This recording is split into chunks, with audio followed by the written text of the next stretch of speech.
विधान है कि आँख मीच कर भी प्रवचन करने चाहिए, क्योंकि आँख मीच कर प्रवचन करेगा तो इधर उधर से वर्ती डोलेगी नहीं।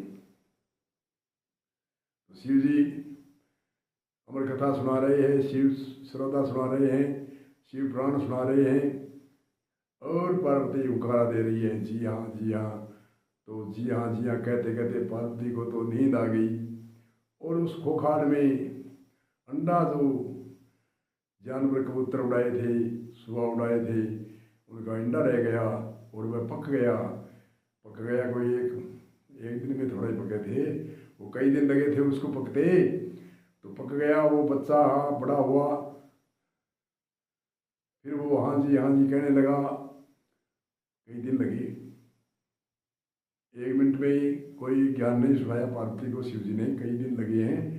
तो कई दिन लगे, इंडा पक गया, जी हाँ सुबह कह रहा है। इधर पार्वती को नींद आ रही है, शिव जी ने आँख खोल के देखी तो पार्वती को नींद और जी हाँ का उकारा लग रहे हैं। तो शिव जी ने दृष्टि नेत्र से देखा, तीसरे नेत्र से दिव्य दृष्टि लगाई तो सुबह उकारा दे रहा है।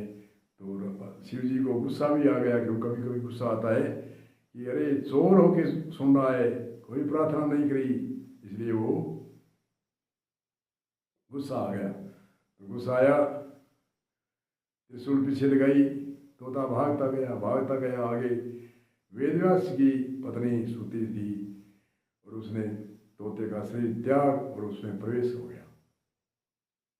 वेदव्यास की पत्नी के गर्भ में प्रवेश। इधर वेदव्यास जी बैठे थे और शिव जी उसकी क्लास में गए और कहा, शिव जी ने पहले तो प्रणाम किया। वेदव्यास जी ने बहुत आदर सत्कार करके बैठाया और जलपान करके भोजन कराया, कुछ कराया। और शिव जी बोले, मेरा चोर आए। चोर कैसे है कि मेरी चोरी से उसने अमर कथा सुन ली और अमर हो गया।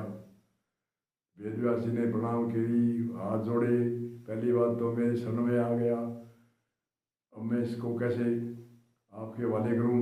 दूसरी बात, इसने अमर कथा सुन ली तो इसको कैसे मारोगे। और वेदव्यास जी ने बार बार दंडोत प्रणाम करके कहा, शिव जी आप तो दयालु हो, इसको छोड़ो। तो शिव जी अपने आश्रम में गए और वो वेदव्यास जी को, उसने पुराने समय के अंदर ऋषि मुनि होते थे, जो गर्भ में बालक होता था उनको माता को कथा सुनाते थे, भक्तों की कथा, दानवीरों की कथा, सूरवीरों की कथा सुना रहे थे। सुनते सुनते कहते हैं 5 महीने का बालक गर्भ में होता है, 5 महीने का, तब उसके बाहर की जो भी आवाज़ आएगी माता सुनेगी, वह प्रभाव बच्चे पर पड़ेगा। माता सूरवीरों की गाथा सुनेगी तो सूरवीर होगा, दानवीरों की गाथा सुनेगी तो दानवीर होगा, और ज्ञानवीर की कथा सुनेगी तो ज्ञानवीर होगा, और दूसरे चोर डकैती आदि आदि की सुनेगा तो वह वैसा ही होगा।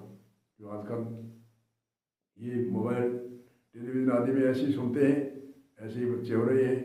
इसलिए संतों विद्वानों का ढंडोरा है, उपदेश है, संबोधन है।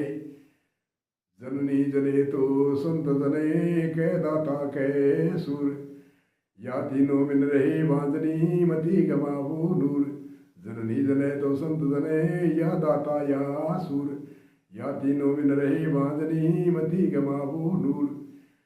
हे जननी, संतों को जन्म दे, जो अंधकार में जो जीव फंस रहा है, बार बार जन्म और मृत्यु के चक्र में से छुड़ा करके मोक्ष मुक्ति बांध कर दे संत, ऐसे संतों को जन्म दे। जननी जने तो संत जन कह, दातान को जन्म दे, जो गरीबों को देवे, अहिलाओं को देवे, दीन दुखियों को देवे। रंती देव जैसा हो, नरसी मोहित जैसा हो, राजा बलि के जैसा हो, राजा हरिश्चंद्र के जैसा हो, जो गरीबों को देवे, अहिलाओं को देवे, दीन दुखियों को देवे। ऐसे दानवीर को जन्म दे या सूरवीर को जन्म दे, जो देश की रक्षा करे, समाज की रक्षा करे, राष्ट्र की रक्षा करे, ऐसी सूरवीर को जन्म दे। या तीनों मिन रहे बांधनी मती गमावो नूर। कहते हैं 5वें महीने के अंदर जो गर्भ में बालक होता है उनके प्रभाव पड़ता है। वेदव्यास जी ने 5वें महीने से लेकर के 9 महीनों तक कथा, अनेक तरह की वेद वेदांत, वेदा का निचोड़ आदि अनेक कथा सुनाई तो उसके सुखदेव मुनि का जन्म हुआ, और जन्म होते ही जब बालक हुआ तो उनके पीछे की बात, ज्ञान की बात में लवलीन रहता था 5 साल की उम्र में, और 5वें वर्ष की उम्र में वह उसने कहा पिताजी मैं तो वन में जाता हूँ। उसने कहा अरे पीछे दौड़ा, मैं तेरा पिता हूँ, क्यों जाता है रे, कौन पिता है कौन पुत्र है, मेरे कोई सारी भौतिक बात की कोई भी लाभ लेस मेरे दिमाग में नहीं है, मैं मोक्ष मुक्तिवान, मेरा मुक्त शरीर करूँगा, मुक्त करूँगा, जीव को कल्याण करूँगा। पिता काफ़ी देर तक तो पीछे गया, उसने कहा कौन पिता है कौन पुत्र है, कई बार पिता बने, कई बार अनेक जन्म आपने धारण किए, हमने धारण किए, हम नहीं रुकेंगे यहाँ घर पर। 5 वर्ष की अवस्था के अंदर त्याग तपस्या करके सुखदेव मुनि तपस्या में, ध्यान में, समाधि में, आदि में लग रहे हैं। आगे की कथा आगे कहेंगे, अब एक विराम देकर भी आगे जो आकाशवाणी कैसे हुई